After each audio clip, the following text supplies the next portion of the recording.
Fala galera, bom dia, boa tarde, boa noite, não sei a hora que você está assistindo a esse vídeo, mas sejam bem-vindos a um vídeo de book haul do que eu recebi, ou comprei, ou ganhei, nos últimos 2 meses, ou seja, agosto e setembro de 2023. Antes de começar o vídeo, aquele velho pedido maroto de sempre: segue, curte, comenta o canal, compartilha com os amigos, me diz o que é que você achou, se tiver achado ruim fala, se tiver achado bom fala, mas não me deixa falando aqui sozinho, tá bom? O vídeo hoje está bem especial, eu acho que ele vai sair um pouco longo, porque ele tem muitos livros, mas eu acho que você vai gostar. Então, bora comigo?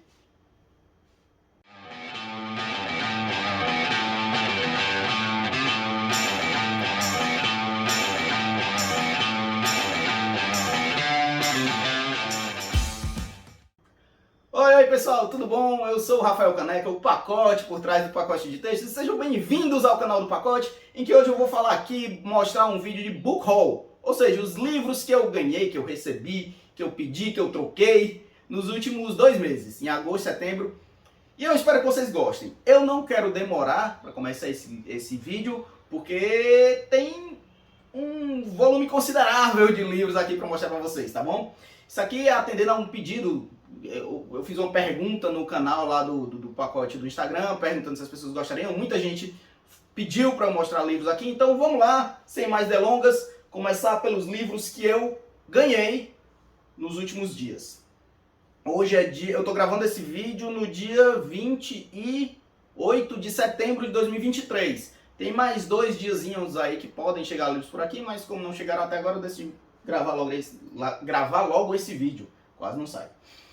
Eu vou começar com esse livro aqui que eu ganhei da própria autora, Carolina Torquato Maia. O nome do livro é Vértice, é um livro de poemas, editado por ela mesma, impresso aqui em Fortaleza, na Expressão Gráfica.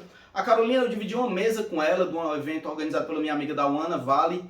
É um evento que se chama Um Conto, um Poema, em que escritores e leitores são convidados para falar sobre textos que marcaram a sua trajetória de leitor. Eu falei muito mais de prosa, a Carol falou muito mais de poesia, que eu acho que é a área dela, né? Ela gosta mais de poesia. Esse livro é um livro de poemas, são poemas bem bonitos, poemas bem eróticos. O livro é muito bonito, ele tem um alto relevo aqui no título. E para pedir, tem que falar com ela. Tem aqui a pequena biografia dela, né? Carolina Torquato Maia, nascida na Folia de Reis, é mãe do Nando, advogada, professora, pesquisadora e doutoranda em Direito Constitucional pela Universidade de Fortaleza, Unifor. O e-mail dela, para quem quiser pedir, é carolinatorquatomaia@gmail.com. Quem quiser falar comigo no Instagram para pedir o contato dela, eu passo para pedir esse livro diretamente. É um livro muito bonito, foi publicado em 2022 aqui em Fortaleza.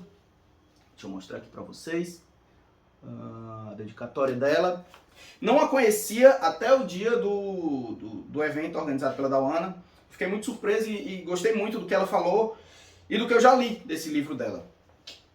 Vértice, livro de poesia. Continuando na temática de poesia, outro livro que eu ganhei, e esse eu ganhei ontem, da minha amiga Dauana, é um livro do Rafael Ferreira de Abreu, O Próximo Vento Nos Levará para Casa. Aqui a Dau me mandou. Um banho de poesia ao meu amigo Rafael, abraço com carinho, Dauana, setembro de 2023. E o próprio autor, também o Rafael Ferreira de Abreu, me dedicou o livro, com todo carinho, eu ofereço essa tempestade. É um livro publicado pela Urutau, que tem a orelha escrita pela Luisa Miller. É um livro pequeno mesmo em dimensão, tá? Um livro muito, muito bonito.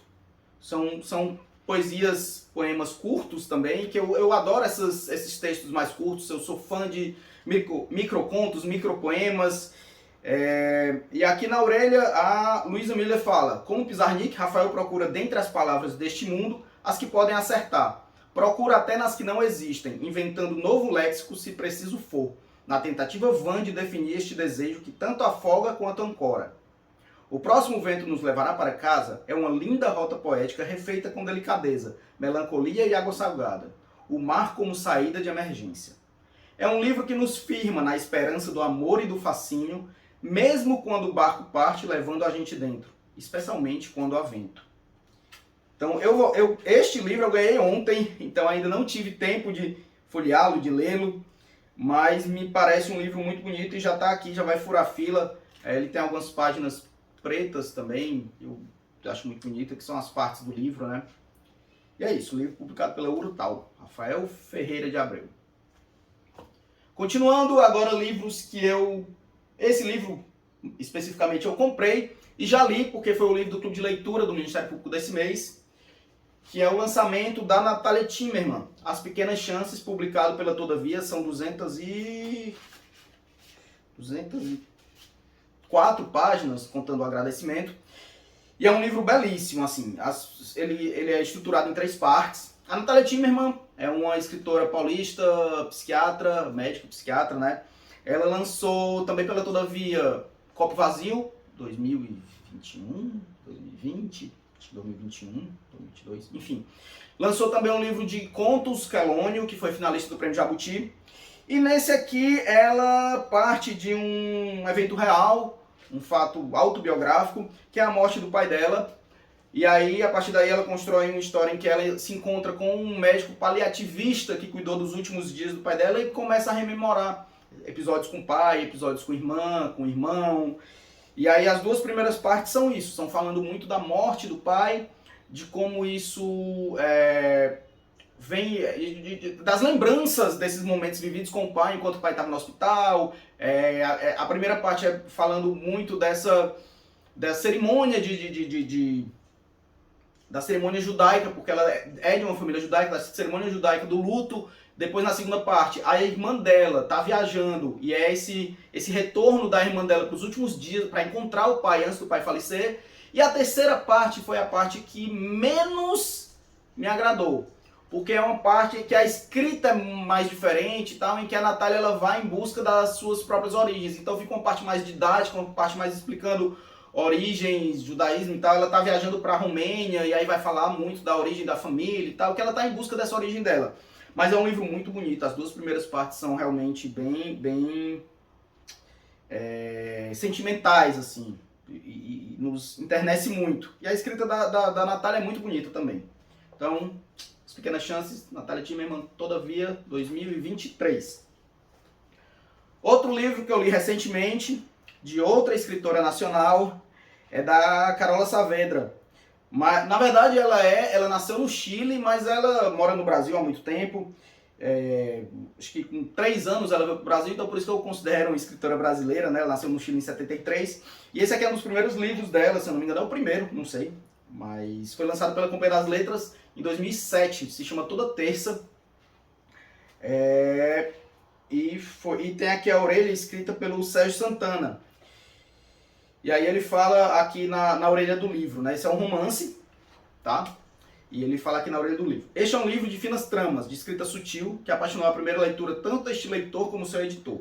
Escrito por uma jovem mulher que não espera o leitor nada daquilo que se convencionou chamar de literatura feminina.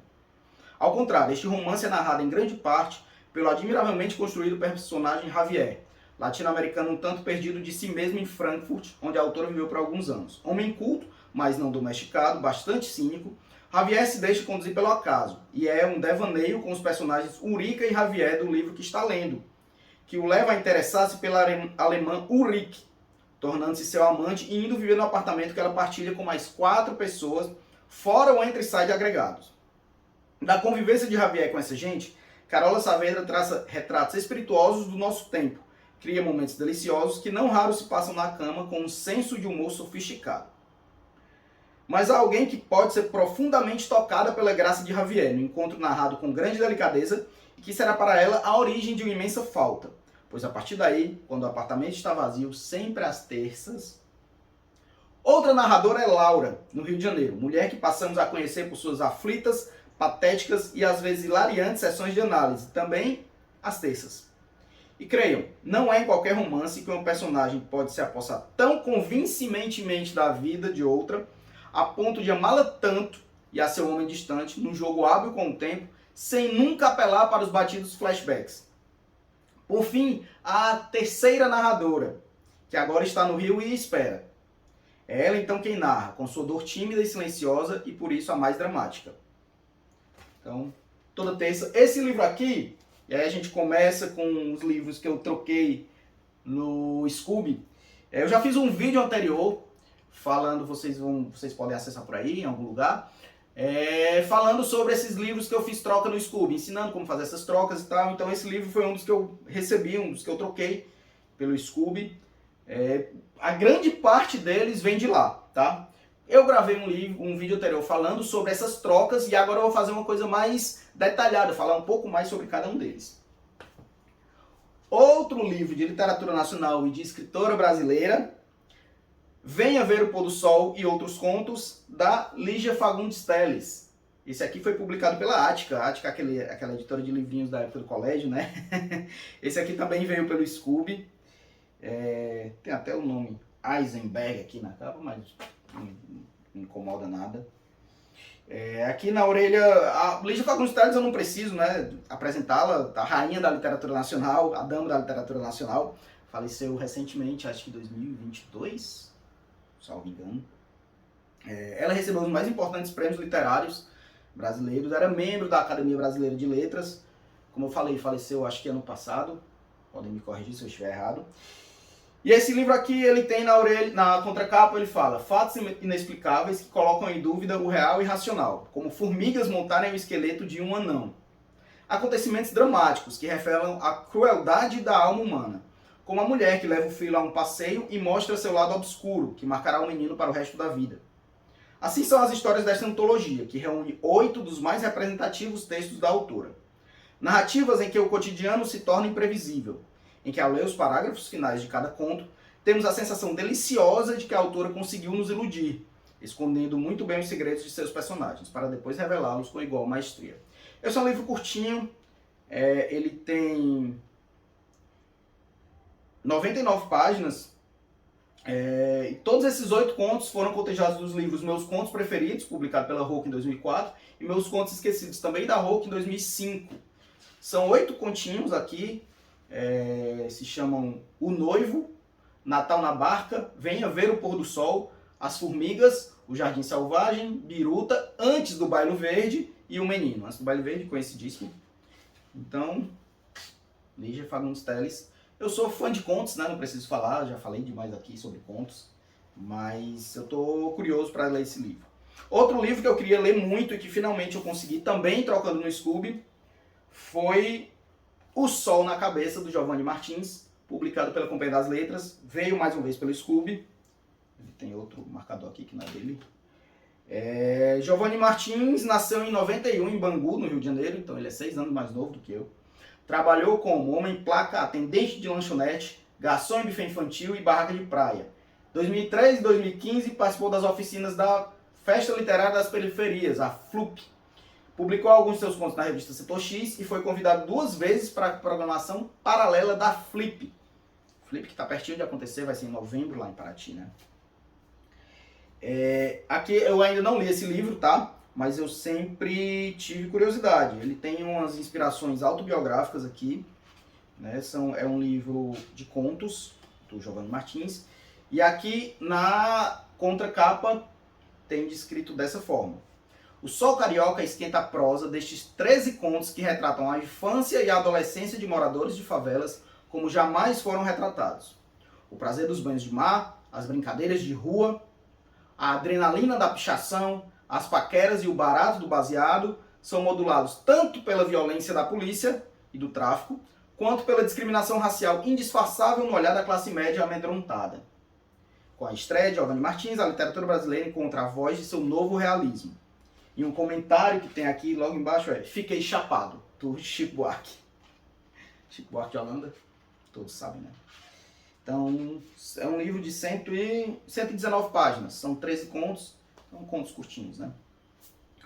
Outro livro aqui, que também veio pelo Scoob, e aí eu falei no vídeo lá em que eu falo sobre o Scoob, é um dos grandes expoentes da literatura fantástica brasileira, né?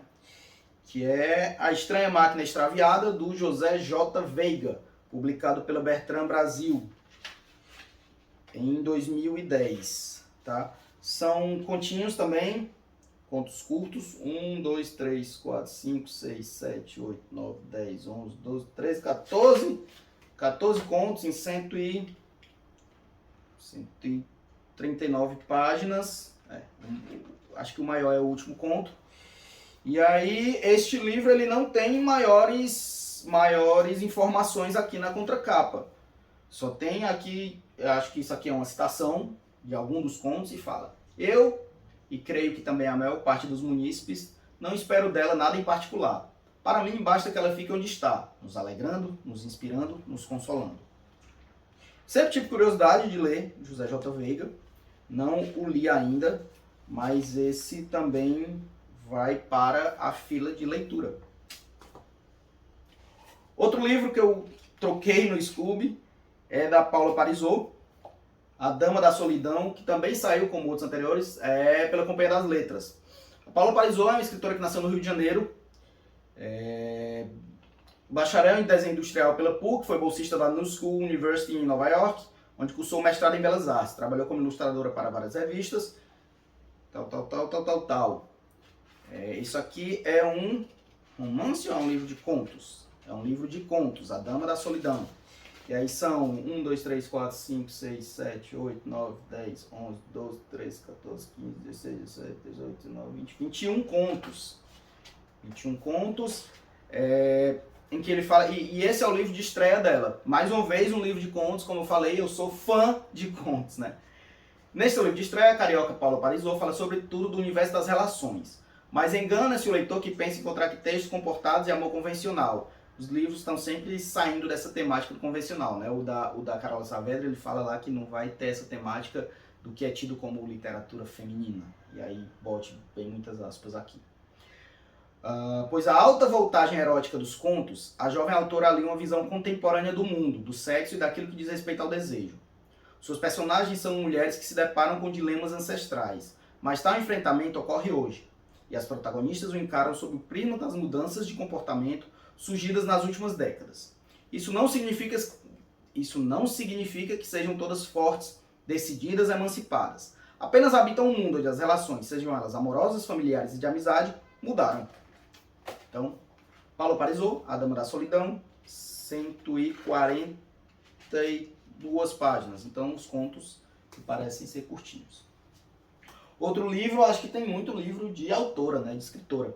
Outro livro de literatura nacional, mais um livro de contos, A Bela e a Fera, da Clarice Lispector, publicado aqui pela Rocco. Mais um livro que veio pelo Scooby, de trocas do Scooby. Esse livro ele é dividido em duas partes. Eu ainda não li, tá? Mas ele é dividido em duas partes. E cada parte tem, a primeira parte tem 1, 2, 3, 4, 5, 6 contos e a segunda parte tem 3 contos. Então, não precisa apresentar Clarice Lispector, acredito que vocês já a conheçam, né? E aqui na orelha do livro ele tem um quadro e o que é que ele fala sobre o livro? A Luísa Lobo, professora da Faculdade de Letras da UFRJ, fala que A Bela e a Fera é uma das obras de Clarice Lispector que exalam a capacidade criadora e o poder de imaginação da estrela maior da literatura de autoria feminina no Brasil. As ideias que nutrem estes 8 contos, escritos em 40 e 41, a parte 1, e 1977, a parte 2, olha, eu tinha contado 9 contos. Então acho que eu me enganei aqui na contagem. 1, 2, 3, 4, 5, 6, 7, 8. É porque tem um pós-fácil, desculpa, então são 8 contos. As ideias recriam uma atmosfera a partir de situações cotidianas, corriqueiras, que termina por despertar no leitor a sensação do insólito que há em nossas vidas. Então, mais uma vez o insólito. Eu falei de José J. Veiga, né, que é um dos maiores expoentes de literatura fantástica brasileira, mas aqui a gente está falando do insólito. Ninguém consegue ficar indiferente a essas ideias.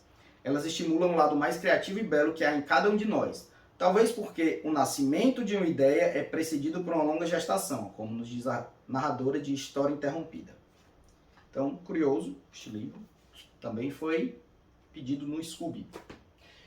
E aí, eu falei do baile antes do Baile Verde, da Lígia Fagundes Telles, e foi um livro que eu também pedi no Scooby, antes do Baile Verde, um livro de contos, da Lígia Fagundes Telles, já falei dela antes aqui. E agora é outro livro de contos dela. Esse tem 1, 2, 3, 4, 5, 6, 7, 8, 9, 10, 11, 12, 13, 14, 15, 16, 17, 18 contos em 180 páginas por aí, porque depois é pós-fácil e tal. Então, antes do Baile Verde, que é um conto que tá naquele outro livrinho que eu pedi, da Ática, né?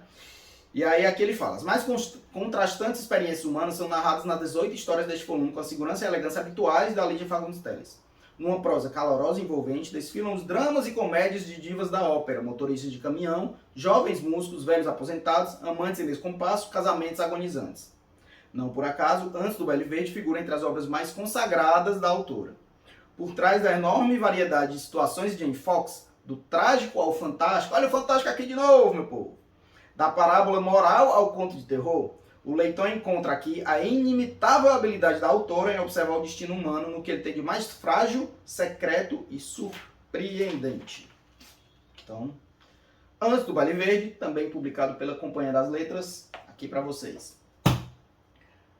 Agora, um livro de um autor brasileiro, que eu tenho outro livro dele aqui, está em algum lugar por aí, é O Fazedor de Velhos, do Rodrigo Lacerda. Esse livro foi publicado, havia sido publicado pela Cossack Naif, saudosa Cossack Naif. Este livro ele tem a orelha do Antônio Prata, e na orelha o Antônio Prata fala: o Fazedor de Velhos nos conta de maneira terna, bela e generosa como Pedro resolve esse murundu existencial, que é saber o que fazer com a vida. Trata-se de um romance de formação, uma história em que o escritor narra, mudando um detalhe aqui e outro ali, como vem a ser o que é. E quando o escritor é muito bom, como é o caso do Rodrigo Lacerda, acaba tocando em questões cruciais que todos nós encaramos em algum momento da vida. Eu disse todos? Mentira. É possível fechar os olhos, os braços e o peito e passar os 42 milhões e 48 mil minutos de uma vida de 80 anos que nem um paralelepípedo, sem jamais olhar para dentro. Mas esse não é o caso de Pedro. Ele quer saber que diabos a vida tem para lhe dar de bom, ou que raios ele tem de bom para dar a vida, o que talvez seja a mesma coisa. Os dias vão ficando mais promissores e mais esquisitos quando Pedro começa a ser instruído por um velho brilhante e rabugento. E numa tarde qualquer, ao tocar a campainha do mestre, 3 pontinhos. Esse romance ele tem 132 páginas, é um livro curtinho, tá? E eu estou muito curioso, há muitos anos eu queria ler. Pedi também no Scooby, mais uma vez. Cossack Naif, saudosa. E agora voltando às escritoras, tem aqui um romance da Ana Maria Machado, publicado pela Alfaguara. Alfaguara, selo da Companhia das Letras. Aos Quatro Ventos. E a Ana Maria Machado foi vencedora do prêmio Passo Fundo Zafari Bourbon de Literatura. Esse é um romance curtinho. Ela já ganhou o prêmio Hans Christian Andersen também, aquele importantíssimo prêmio de literatura infantil. É um livro de 146 páginas, mais um livro que veio pelo Scooby. Aqui eu acho que tudo vem pelo Scooby. O que não vier eu falo, tá? Acho que é mais fácil assim. E aqui na sinopse, na contracapa, ele fala: Guto, marido de Wanda e pai de Carol, é um empresário que repentinamente descobre o prazer de escrever, o que o torna um leitor ainda mais ávido e sofisticado. Suas experiências como escritor, sem saber que caminhos percorrer, são ao mesmo tempo uma reflexão sobre a própria literatura e um intenso diálogo com o passado.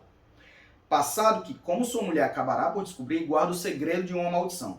Publicado em 93 e premiado em 94 pela União Brasileira de Escritores e pela Academia Brasileira de Letras, Aos Quatro Ventos é também uma história de amor, ou de amores, que se manifestam pela paixão dos amantes, pela amizade que atravessa tempos e oceanos, pela palavra, pela vida e pela liberdade. Então, romance Ana Maria Machado, escritora carioca, que tem mais de 100 livros publicados, quase nada. E agora vamos para 2 do mesmo autor. Eu sempre tive curiosidade de ler, sempre vi muita gente falando sobre os romances. Li recentemente um livro de contos, Anos de Chumbo, que não gostei, hei de admitir. Mas os romances eu ainda não li. Então, uma pessoa que eu já falei aqui no vídeo, Chico Buarque, Leite Derramado e Budapeste. Ambos romances. Chico Buarque, escritor, compositor, cantor, não preciso falar muito sobre ele por aqui.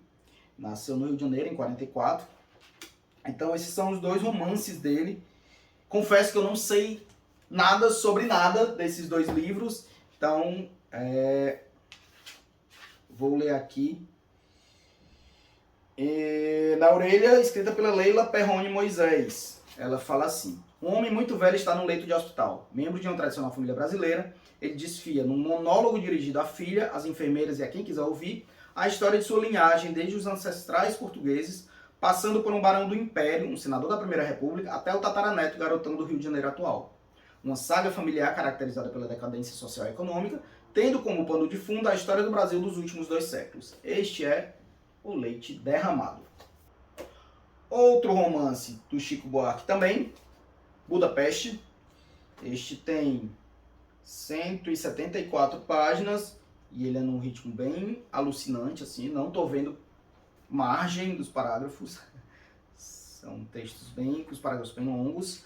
E aqui na orelha tem várias citações, ele não tem uma sinopse em si, mas ele fala aqui, tem um comentário da Beatriz Rezende, do Jornal do Brasil, em que me chamou muita atenção, porque ela fala: a maneira dos relatos de Cortázar, de quem eu gosto muito, ou das narrativas do Borges de ficções, em Budapeste, cada vez mais, narrar e ser narrado confundem-se, como se confundem autor e personagem, criador e criatura.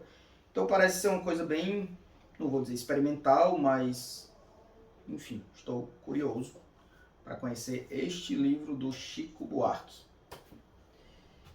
Mais um escritor contemporâneo nacional, desta vez Paulo Scott. Paulo Scott, que é um escritor gaúcho, nasceu em Porto Alegre em 66, é autor de Voláteis, ainda Orangotangos, e de um livro de poemas chamado A Timidez do Monstro.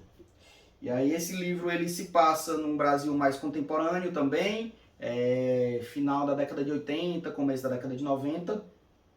E aí ele tem aqui esse livro foi publicado, ele se chama Habitante Irreal, já fui passando para a sinopse nem falar o título, Habitante Irreal, publicado pela Alfaguara também. Esse livro é mais longo, ele tem 260 páginas por aí. E aqui na orelha fala: depois de ter vivido a euforia e as promessas da abertura política no Brasil, Paulo vê-se desiludido com os rumos que seu partido tomou. Apesar de jovem, já sofre de uma gastrite crônica, não consegue manter relacionamentos estáveis e seu trabalho no escritório de advocacia o oprime. Ao voltar de um encontro político clandestino no interior do estado, no entanto, Paulo cruza com uma figura à beira da estrada que imediatamente chama sua atenção. Uma índiazinha, com jornais e revistas apertados contra o peito, parada debaixo de uma forte chuva como se esperasse algo. Ao lhe dar carona, sua vida ganha contornos inesperados, que poderão levá-lo à redenção ou à loucura.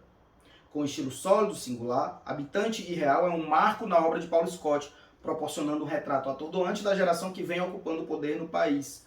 Um livro sem paralelos no panorama atual da literatura brasileira. Esse livro foi publicado em 2011, em 12 anos atrás. E aí, outra autora contemporânea, voltando às escritoras, eu vi, acho que a Nara postando um dia desse sobre esse livro, não tenho certeza, mas é a Patrícia Mello com Mulheres Empilhadas, publicado pela Leia em, vamos ver o ano, 2019. É um livro sobre violência contra mulheres. E aí, a Patrícia Mello é uma das mais premiadas e consagradas autoras da literatura brasileira contemporânea, autora de 11 livros. Ela recebeu aqui no Brasil o prêmio Jabuti na categoria Melhor Romance por Inferno. Na Alemanha recebeu outro prêmio, recebeu também na França, ela vive na Suíça atualmente. E aqui na orelha fala assim: esta é uma obra de ficção, mas todas as personagens deste livro existem de fato. Neste novo romance de Patrícia Mello, nós, mulheres, somos as protagonistas da história, independente da trama e de onde ela se desenrole. Nesse romance intenso, com a linguagem ao mesmo tempo dura e poética, refletindo as manchetes dos jornais e os autos dos processos jurídicos no Brasil, mas projetando um mundo em que transcendência e redenção são possíveis, Patrícia faz uma jovem advogada paulistana largar tudo e ir para o Acre, para assistir a um mutirão de julgamentos de casos de feminicídio. Nessa viagem ou fuga, envolta na umidade e nos mistérios da floresta, ela descobre, enquanto vê perfilarem os diversos casos de violência contra a mulher, um país que, mesmo familiar, não era tão nítido assim a seus olhos, onde a impunidade se impõe quase como uma lei. Então, é um livro que me parece ser um pouco pesado pela temática em si, mas que é a vida, né? A vida, ela acaba sendo muito pesada, de muita violência contra as mulheres, um do país que mais tem feminicídio no mundo. Eu falo isso também da minha experiência profissional, né? Infelizmente, mas é isso. E agora passando para a literatura clássica brasileira, teve alguns livros que eu pedi para começar a construir uma biblioteca para Alice, para quando ela estiver mais velha, ela tiver interesse, se ela demonstrar esse interesse, ela lê. Livros que me marcaram, livros que eu li quando era mais novo, mas que eu não tinha nenhum exemplar aqui. E aí, mais livros que vieram pelo Scooby. Memórias de um Sargento de Milícias, né, do Manuel Antônio de Almeida. É um clássico brasileiro, classicão mesmo, e nessa, como eu falei, nessa edição da Ática, né, que é a cara dos livros de colégio. E aqui é a sinopse, para quem não se lembra, é assim: Leonardo gosta de se divertir e o trabalho está longe de ser o seu passatempo favorito. Mas o Major Vidigal não quer saber de vadios perambulando pelo Rio de Janeiro. E a vontade do Major é lei. Memórias de um Sargento de Milícias, de Manuel Antônio de Almeida, é uma crônica divertida do cotidiano das classes baixas fluminenses no início do século XIX. Então aqui um clássico brasileiro, também para vir no meio desse tanto contemporâneo que eu pedi no Scooby. Continuando com clássicos brasileiros, e aí eu acho que eu pedi só 2, mas aí chegaram outros, enfim, não me lembro como foi essa troca no Scooby, mas eu pedi clássico Vidas Secas, esse aqui é o Vidas Secas do Graciliano Ramos, Vidas Secas sobre a belíssima personagem Baleia, né, a cachorrinha Baleia, que a história do livro começou com Baleia, seria um conto que depois ele desenvolveu para transformar nesse romance, que fala sobre a opressão, que fala sobre a vida de retirantes nordestinos. Graciliano Ramos, que é um dos grandes expoentes da literatura dita regionalista, modernista regionalista brasileira, daquela geração de 30 por ali, né, quando a gente aprendeu na época do colégio. E essa edição assim, aqui é uma edição bem antiga, folha amarelada e tal, mas eu gosto desses livros de capa dura, também vai ficar aqui guardado. Essa edição aqui é de que ano? Ela foi publicada em 94, não é tão antiga assim, vai. Mas Vidas Secas é uma das minhas recomendações principais de literatura brasileira. Eu adoro Graciliano Ramos. E aí vem esse aqui, que é o livro 2 em 1, também do Graciliano Ramos. E aqui foi publicado, são aqueles clássicos da Best Bolso. Tem Caetés, que Caetés eu nunca li, confesso. E tem São Bernardo sobre a história da ascendência de um homem que era pobre e ele faz de tudo para subir na vida. Quando ele sobe na vida, ele compra uma fazenda, se casa com mulher e ele não entende a mulher ter essas noções de justiça social e ele quer passar por cima de tudo e por cima de todos, é o Paulo Honório. Né? Eu tenho uma recordação muito forte de São Bernardo, da época que eu estava no colégio. Eu participei na época tinha uns concursos de redação da Nestlé. E aí eles tinham uma bibliografia que eles mandavam que era 10 livros, que a gente tinha que se inspirar para escrever uma redação, e eram os concursos nacionais e tal. E um dos anos o livro foi São Bernardo, do Graciliano Ramos. Caetés foi o primeiro romance do Graciliano. Eu confesso que Caetés eu nunca li, mas provavelmente deve ter essa temática também, literatura regionalista e tal. Não me lembro, confesso que eu não me lembro sobre o que trata Caetés. Então, vira, Caetés e São Bernardo. São Bernardo clássico. E aí eles mandaram também outra edição de São Bernardo, também uma antiquíssima, também dessas folhas amareladas e tal, que eu vou guardar aqui, mas enfim. E mandaram também outro livro, mandaram não, né? Eu pedi também outro livro do Graciliano, que vai agora para minha estante. É um livro chamado Viagem. Esse livro aqui daquela coleção dele publicada pela Record.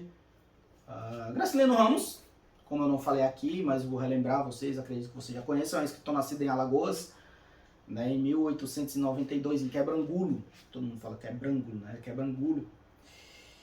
Mas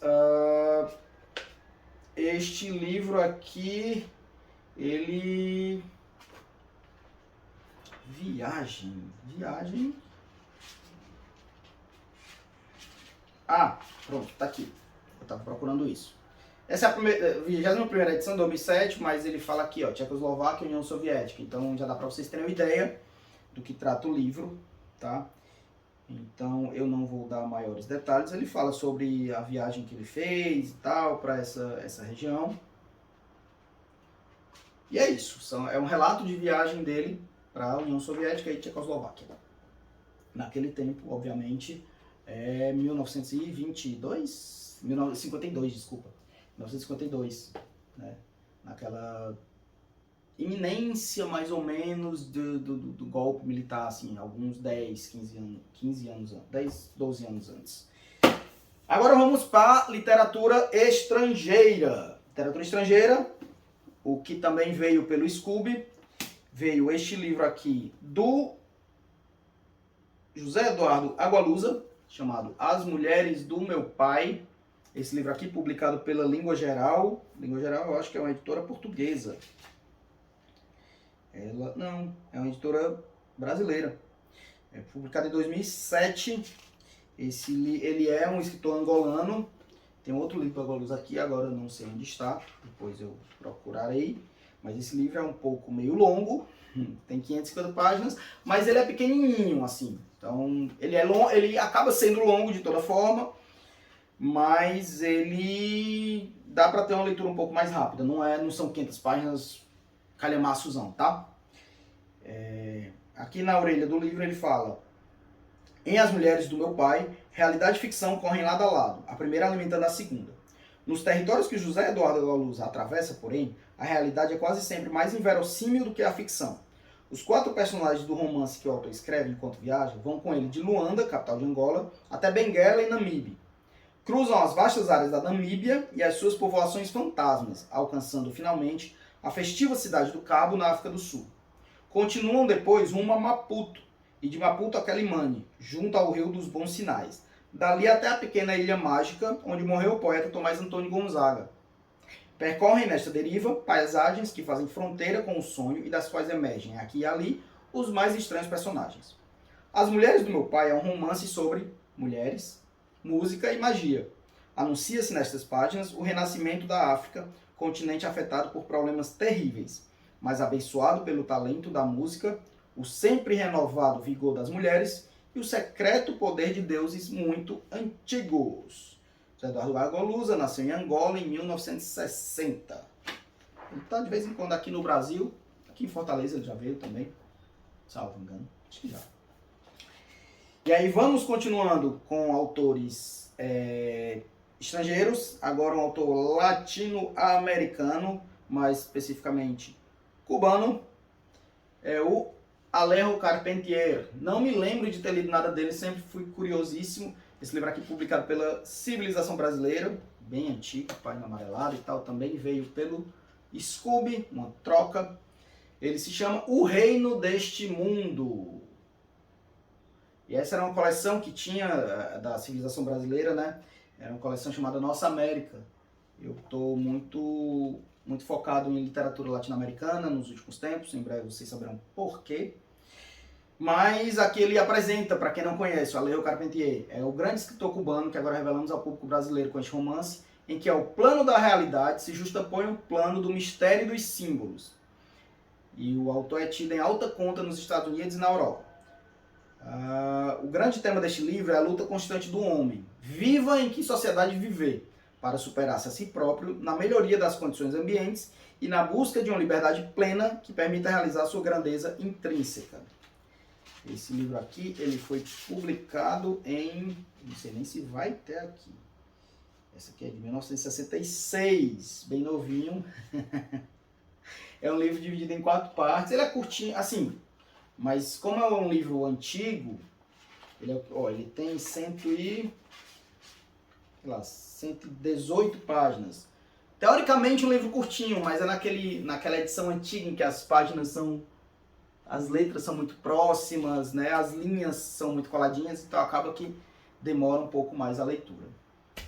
Continuando com autores latino-americanos, temos mais um autor. Esse livro eu li esse ano, mas eu li pelo Kindle. E eu gostei tanto que eu quis pedir a edição física dele. É o A Borra do Café, do Mário Benedetti. Publicado pela Record, é um livro curtinho, de 190, 189 páginas. né? E ele é uruguaio. Ele nasceu em 1920 em Paso de los Toros. Então, este livro aqui é um livro em que ele traz alguns fatos cotidianos lá da Montevidéu. Ele fala aqui, ó, são fatos cotidianos de Montevidéu. Fáceis, mas não simples. Transparentes, mas não vazios. Líricos, mas não piegas. E todos eles contados com a poesia que é característica da obra narrativa do autor. Para dissimular a forte tentação realista deste livro, inventa um amor sonhado ou imaginado e toda uma obsessão supersticiosa pelos números 3 e 10. Tão envolvente quanto Rita, o amor que vai e vem, há o humor e a simplicidade de Juliska, a Yugolar, a cozinheira iugoslava atrapalhada com o idioma adotivo. Então ele tem alguns traços autobiográficos, mas não é essencialmente autobiográfico, se é que vocês me entendem. Continuando aqui para terminar, estamos finalmente encaminhando mais ou menos para o fim deste vídeo. Esse livro aqui eu sempre tive curiosidade de ler, nunca li, confesso, mas já foi muito falado aqui, teve uma febre uma época, que é A Terra das Mulheres, da Charlotte Perkins Gilman. Né? É um livro que ele apareceu muito também, ficou muito em voga também na época do boom que foi o Conto da Aia, da Margaret Atwood. Esse livro ele foi publicado em 1915 e que inspirou também a criação da Mulher Maravilha e as Amazonas que a acompanham. Né? Charlotte Perkins Gilman, para quem não lembra, também é a autora do Papel de Parede Amarelo. Esse livro foi publicado pela Rosa dos Tempos em 2018. Mais um livro que eu pedi pelo Scooby. Né? E aqui na orelha ele fala: utopia, sátira, crítica social. Ao mesmo tempo que traz conceitos modernos sobre riqueza, irmandade e religião, Terra das Mulheres deve incomodar as feministas modernas ao colocar a maternidade como valor moral máximo e condenar o aborto em qualquer circunstância. A obra de Charlotte Perkins Gilman convoca a sociedade a pensar outros sonhos e novas utopias, e com isso traz para o debate os rumos do feminismo e também da masculinidade. Um livro, principalmente essa temática aí do aborto bem atual aqui no Brasil, né? A gente está nessa discussão no Congresso, aprova, não aprova, criminaliza, não criminaliza. Já vou dar aqui meu parecer, sou totalmente favorável ao aborto, então não quero abrir discussão sobre isso. Mas é um livro que ele trata sobre isso também.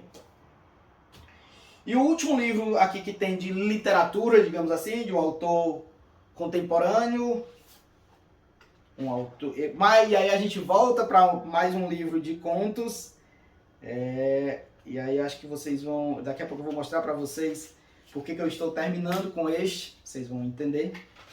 É o Contos de Cães e Maus Lobos, do Walter Ugumãe. Walter Ugumãe, português ou não português, eis a questão. E essa edição aqui, publicada pela Biblioteca Azul, com prefácio do Mir Couto, tem um conto inédito escrito especialmente para a edição brasileira. Walter Ugumãe está apaixonado pelo Brasil e os brasileiros também apaixonados pelo Walter Ugumãe. Essa semana foi aniversário dele, inclusive, 52 anos. Ele já esteve aqui em Fortaleza, inclusive. E ele mandou, uma época, essas ilustrações aqui para que eu enviasse na época para os assinantes do pacote de textos. E elas agora decoram aqui o quarto, depois eu vou emoldurar, mas ainda não emoldurei. Mas é um livro de contos que ele publicou em, deixa eu ver a data, 2018. É um livro curtinho, 96 páginas, e o livro tem essas ilustrações dele também. Um livro de contos, do Walter Ugumãe. E aqui tem, na contracapa do livro, fala: Walter Ugumãe não escreve para crianças, tampouco como uma delas. O autor afirma não saber se dirigir ao público infantil. Contudo, é no intervalo entre essas negativas que habita sua prosa, um convite poético para que voltemos a olhar para o mundo com a complexidade com que o enxergávamos na infância. É assim que Contos de Cães e Maus Lobos, seu primeiro livro de contos, consegue a difícil tarefa de abraçar leitores das mais variadas idades em suas 11 histórias. A preferência de Contos de Cães e Maus Lobos certamente é pelos leitores sensíveis, que conseguirão apreciar as sutilezas, a originalidade e a vertigem da escrita de seu autor. Walter Ugumãe, aqui para encerrar a parte de literatura, ficção, podemos chamar assim. Porque eu também pedi alguns livros técnicos, não sei se isso interessa a vocês, mas como foram livros que vieram, vou começar pelo livro que eu comprei para estudo, que é esse do Alton M. Garcia, Comunicação em Prosa Moderna, o livro da FGV Editora, que é um livro muito bom. Eu sempre ouvia falar desse livro, estudando livros que falam sobre discurso e tal. Ele tem umas partes muito boas sobre redação, até sobre redação e análise literária, enfim, mesmo de obras de ficção mesmo, que é o que está marcado aqui. Eu já li, não terminei, porque, enfim, não precisava terminar para o estudo que eu estou fazendo, mas li grande parte dele, li, sei lá, 350 páginas, por aí, que era o que me interessava. Comunicação em Prosa Moderna é um manualzão mesmo, referência nessa área de comunicação, do discurso, enfim. Ele foi publicado em 1967, mas segue atual até hoje, segue sendo adotado até hoje. Para além deste Comunicação em Prosa Moderna, o livro sobre uma temática que me interessa muito, O Realismo Maravilhoso, de Ilemar Chiampi. Esse livro aqui, essa coleção de debates aqui eu procurei, botei no meu Scooby como desejado vários livros dela, porque são livros teóricos muito importantes, né? E esse aqui fala sobre realismo maravilhoso,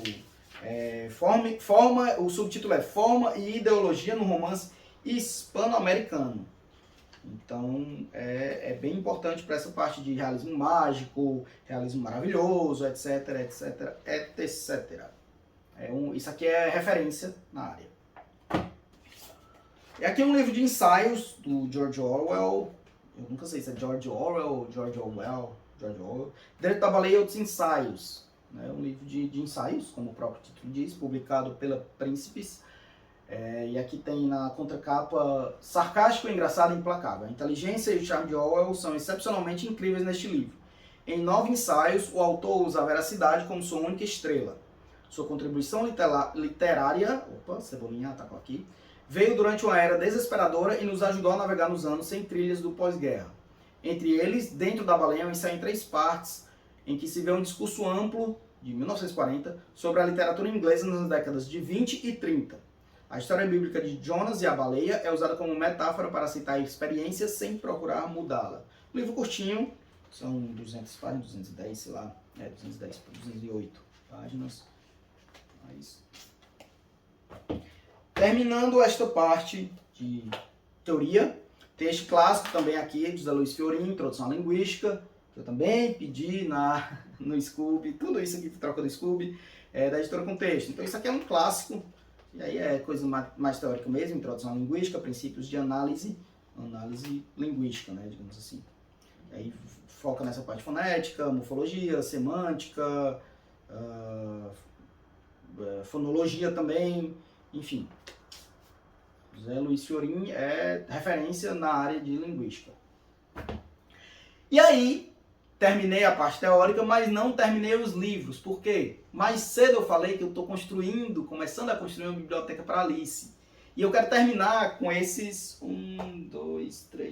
5 livrinhos que eu pedi para ela, que foram livros que me marcaram quando eu era mais novo, que fizeram parte da minha construção de leitor quando eu lia literatura infantil, infanto-juvenil, quando eu parti já para essas literaturas infanto-juvenis, que eu me lembro do Rafael ali com, sei lá, 10 anos, 11 anos, na biblioteca passando o recreio na biblioteca do colégio, lendo, tal. E sem mais delongas, são os livros da coleção Vagalume, que eu pedi, que eu achei no Scooby, quis pedir para ela, trocar, enfim. E aí o maior exemplo desses aqui que eu lembro, que já li, é O Escaravelho do Diabo, da Lúcia Machado de Almeida. Esse aqui me lembro lendo, não lembro da história, porque faz muito, muito, muito tempo. Mas aqui, tanto é que eu pedi duas edições dele. E nessa aqui tem a sinopse atrás, na contracapa. Se você é ruivo e recebeu um escaravelho, cuidado! É o alerta que Alberto, aluno da Faculdade de Medicina, dá aos habitantes de Vista Alegre depois da morte de Hugo. Com esse crime teve início uma terrível série de assassinatos. Mas o que não falta na cidade são cabelos vermelhos. Clarence, Maria Fernanda, Padre Afonso. Quem pode ser a próxima vítima? E qual a relação entre ruivos e escaravelhos? O que poderia estar por trás de tudo aquilo? É o que o estudante precisa descobrir antes que aconteça um novo crime. Acompanhe os passos de Alberto. Descubra você também o segredo do escaravelho do diabo. Então, o Escaravelho do Diabo, aqui um clássico da literatura infanto-juvenil, enfim.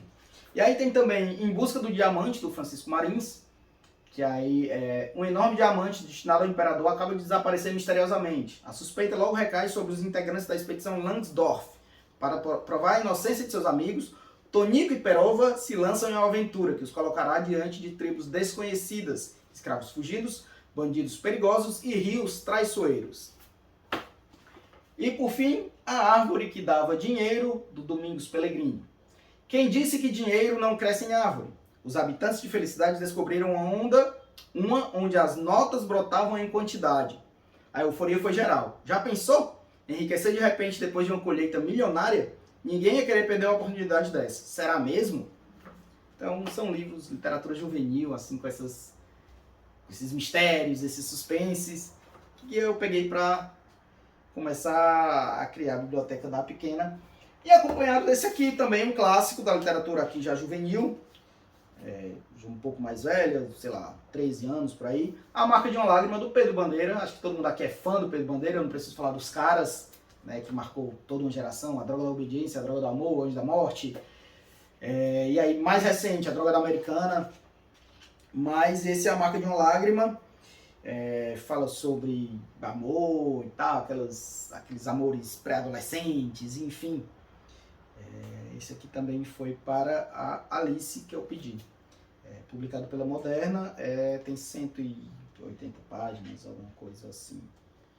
Pedro Bandeira, escritor, nasceu em 1961, não, 68, foi para São Paulo, ele nasceu em Santos em 42, tem 81 anos, 81 anos.